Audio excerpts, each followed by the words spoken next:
Loretta a moment to hear her father exclaim, "You absolutely must meet my daughter tonight. She is a lovely specimen." Loretta felt her throat tighten and her jaw clench. She loathed being discussed as though she were a scientific object, an impressive microbe beneath a microscope. She wanted a husband, or she wanted to want a husband, but anyone chosen by her ambitious father would most certainly be selected for his wealth and title above all else. Arthur Sterlington, Duke of Colchester, Britain's oldest city, would be no exception. She slowly reached into the greenery and prized apart the purple wisteria petals, straining her neck to get a better view, her knees increasingly sore from kneeling on the stone floor. A brazen, unfamiliar voice startled Loretta from her eavesdropping. "I do hope that your chaperone doesn't find you alone and so intimately entangled with unmarried wisteria. I'm sure I'd die of the scandal." Loretta spun to look behind her and, her legs caught in her own satin skirts, tumbled firmly onto her backside. The fashionable woman standing over her continued, as though Loretta had not just entirely embarrassed herself. "Though, given the gentleman in attendance, I can hardly fault you. I was simply what?" Loretta couldn't exactly admit to spying on two members of the peerage. She stammered out the first thing that came to mind. "Simply searching for my dance card. I had dropped it amongst the flowers." Loretta's eyes climbed the lavender silk skirts before her the way ivy climbed a wall.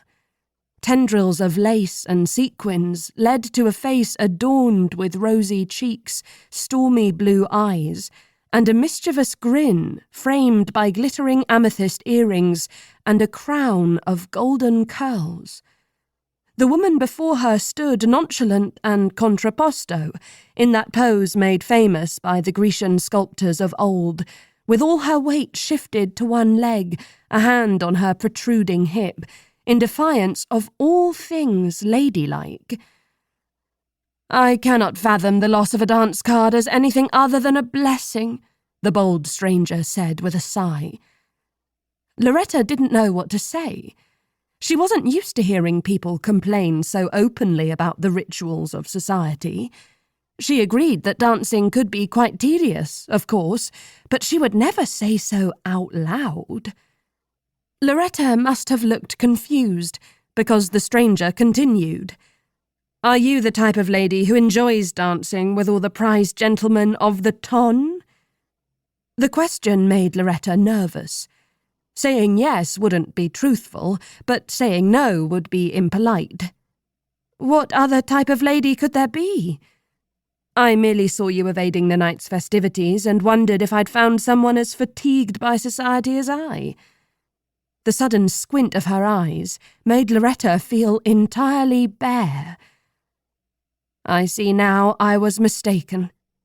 "Indeed you were," Loretta snapped, her face flushed with the rising heat of her temper. She heard her own heartbeat, loud as a soldier's drum, and Loretta realized if she was hearing her heartbeat so clearly, she was not hearing the music. She clutched her dance card as the tune changed and scanned the list of hastily written names. The opening chord of the evening's first quadrille pierced the silence and announced to Loretta that she was late for her promised dance with the Earl of Hoyk, a visiting Scot she'd met at last week's ball. She frantically gathered her sapphire skirts and, with a cutting glance, strode with haste into the ballroom. "Miss Linfield!" Loretta spun around to see the Earl approaching her from the direction of the punch table. "My lord!" Loretta sank into a slow curtsy, in no hurry whatsoever to lift her embarrassed face from the floor. "I must apologize. It seems I had lost track of the time."